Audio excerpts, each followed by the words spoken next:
You're watching World Talks on TVP World. I'm Aaron Darman. As support for Ukraine wavers in some parts and a lack of unity rears its head again in Brussels over what to do with Russia's frozen assets, Germany is putting its money where its mouth is. The country's governing parties are ramping up cash for Kyiv, bringing Berlin's backing to its highest level since Russia's full-scale invasion in 2022. And joining me now for more is Roland Freudenstein, co-founder of the Brussels Freedom Hub. Good evening, Roland. Hi, Aaron. Thanks for having me. Always a pleasure. So 150 million euros in US arms through the NATO mechanism, 11.5 billion euros of financial aid committed for next year. What does this extra support from Berlin tell us about Germany's direction of travel when it comes to supporting Ukraine, particularly under Chancellor Friedrich Merz? Well, Germany shows that it's serious about ramping up support for Ukraine in difficult times. US assistance has basically dwindled to almost nothing. And the Europeans will now have to buy equipment in the US. And that means they have to spend a lot more. So that's what's happening here. You raise a really good point, because how meaningful is the extra cash right now when you have Washington doing what Washington is doing and Brussels again in a stalemate over what to do with these frozen Russian assets? Yes, the financial support by the European Union as a whole for Ukraine is the other problem here. It was planned to unfreeze the Russian assets and give the money to Ukraine. Now that direct transfer seems to be impossible because there's no consensus among the member states. But to give a loan to Kyiv of exactly the same dimensions as the frozen assets is a definite possibility. I actually think it's a certainty. It is going to happen.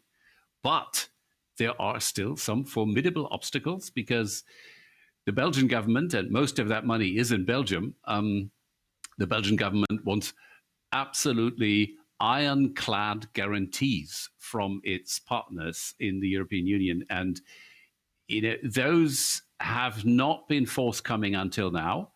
But I am absolutely sure that before Christmas, so at the last summit, European summit on 19th of December, we will get consensus on this, and we will get the proper guarantees for Belgium. I've been thinking about this in recent days. I mean, does Belgium have a point here that it wants to be legally ironclad before it commits to anything, given that a lot of these frozen Russian assets are in Belgium, so that Russia couldn't take them to task in a courtroom? Is that a fair point that it's making in opposition to a lot of the leaders who want to get this over the line? Yes, it is. The Belgian government has absolutely justified fears of losing in court against Russia or anybody else, any other entity, individual companies, whatever. And therefore, Belgium has to be sure that they have a backstop from other countries. And it was supposed to already happen at the last EU summit 2 weeks ago, but the preparatory work hadn't been done. Whose fault it was is a long debate, but the fact is that we now have only a few weeks left, and that time has to be used. And Belgium has a point here. I want to come back to Germany and its support for Ukraine, because at the same time as this extra money, Chancellor Friedrich Merz, he says fewer young Ukrainian men should come to Germany, and he's reforming the welfare support system when it comes to those Ukrainian refugees. What is his thinking here? I mean, is he simply playing to a domestic, I guess, AfD audience? No, the opinion, let's say the amazement that so many young Ukrainian men are somehow evading the draft and leaving for other countries, that notion has had a negative impact way beyond the AfD in Germany and way beyond Germany for that matter.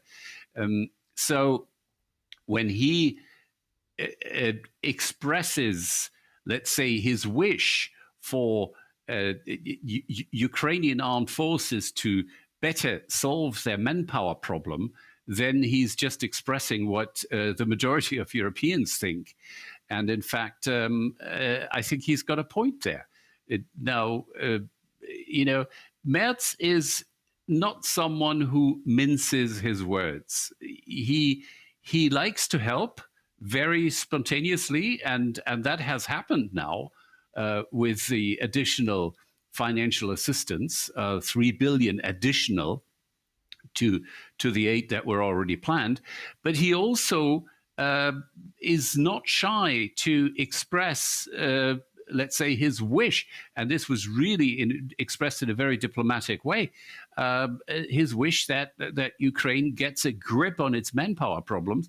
And by the way, he also mentioned the corruption scandal that just erupted yesterday in Kyiv. So, I think that's a pretty good combination of active assistance and ramping up help for Ukraine, but at the same time being quite upfront, quite honest about points that Ukraine's partners need to rub in for things to get better. Is there not an argument to be made that young Ukrainian men, that they should be able to flee if they so wish, that it's their lives on the line? And not just young Ukrainian men, but young Ukrainians in general? No, absolutely.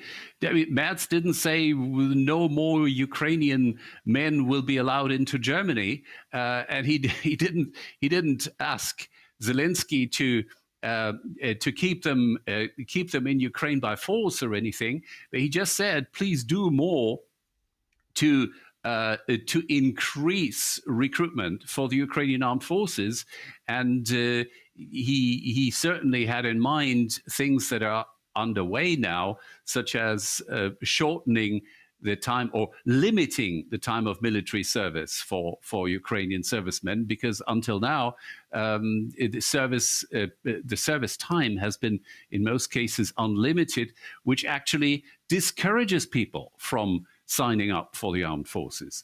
So, I think I really think that this is not a measure that will have any direct impact on young Ukrainians, but it's a wish that was expressed to the Ukrainian president.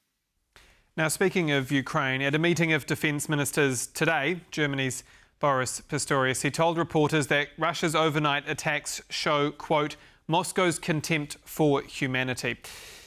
Is Vladimir Putin heading into a winter intent on making this as unbearable as possible for the Ukrainian people? Absolutely.